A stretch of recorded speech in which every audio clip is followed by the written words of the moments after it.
Well, Bob, for another day, we're saying wow to this lower humidity. Yeah, this stretch of days has been really incredible, and it's somewhat to do with our system developing east of the state of Florida. We'll show you that on the water vapor loop, but it looks like things are changing too on that front as far as where the storm system may be heading. You know, it had been South Carolina for a long time, and now some are suggesting further north, while some are suggesting further south.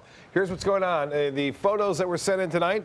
Pretty nice. This one from the Guy South Jetty, actually. He goes by Guy, and appreciate that with the sailboat there off in the distance. And here's a look at the water vapor imagery. I talk about that dry air. You know, it was around us 2 days ago, set a record, and then it shifted off in the Atlantic, and now it's back because of that system developing to the east of the Bahamas now.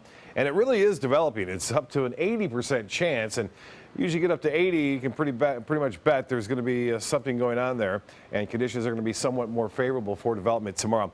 Radar picture not showing much. We're getting that easterly flow, and it is bringing some moisture, at least some low-level moisture, along the east coast. We had a few brief showers right near the coast earlier, but those have since moved off into the Gulf of Mexico. Currently, clear 78, a nice, comfortable 61 on the dew point. East winds at 13, the pressure 30.07, starting to slide a little bit on that front.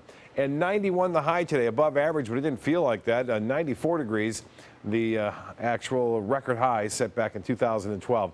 No rainfall to report. We're going to stay dry for the most part over the upcoming days as a result of high pressure, and looks like that low will stay to the east of the state. At least that's what it looks like right now. Around the area, temperatures into the upper 70s. Right now it's 77 in Venice Gardens, 74 in Punta Gorda. Same in Lake Placid and Sebring at 74, 77 in Lakewood Ranch, and Cortez at 79. Color enhanced satellite imagery. You can really see the deep convection starting to break out just east of the center as this system shifts off toward the west-northwest in time. So things are starting to come together a little bit better here with this system as it moves over some very warm water, and the shear is lessening somewhat over the next 24 to 48 hours. So we do think we'll get a system developing and popping up there. Satellite imagery confirming that it's not that well organized. Now, this is the interesting spaghetti plot, or at least all the forecast models, and I threw them all together.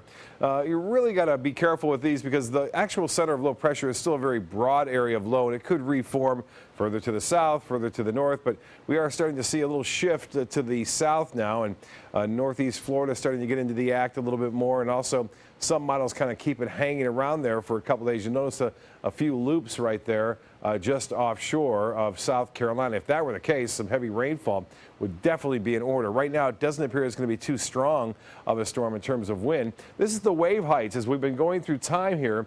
You can see the wave heights starting to get higher near the center. And in fact, I checked a couple of buoys, some buoy data out there. And as far as the actual wave heights near these buoys, a 10-foot wave there. Just to the east of the Bahamas, and lesser amounts as you approach the coast. But these waves are going to eventually generate and push off toward the east coast of Florida. The wind's up to 31 knots, so about 35-mile-an-hour winds reported there with some of the gusts with that buoy. And there definitely will be rip currents occurring here along the coast. That's 80% chance now, by the way. The Hurricane Center has bumped that up. And this forecast model now is becoming more in line.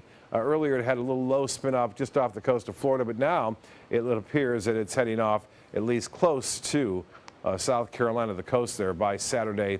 And that remains to be seen, though. We'll see what happens with that in time. Light chop of the bays and inland waters. Water temperature now cooling down a little bit with that easterly flow. 87 for area beaches for a high tomorrow. Tides on your screen. Sunrise will be at 6:36. Now, mostly fair and mild tonight. 68 for a low. And then for tomorrow, look for sunny skies, a nice day, high near 90 though. Still will be warm, a few clouds in the afternoon. The rain chance still very small. And the 7-day forecast checks in like this. Just a chance for late day storms as we head into Memorial Day. That will continue through Thursday. And it looks as though we will see a chance for showers as well on Saturday.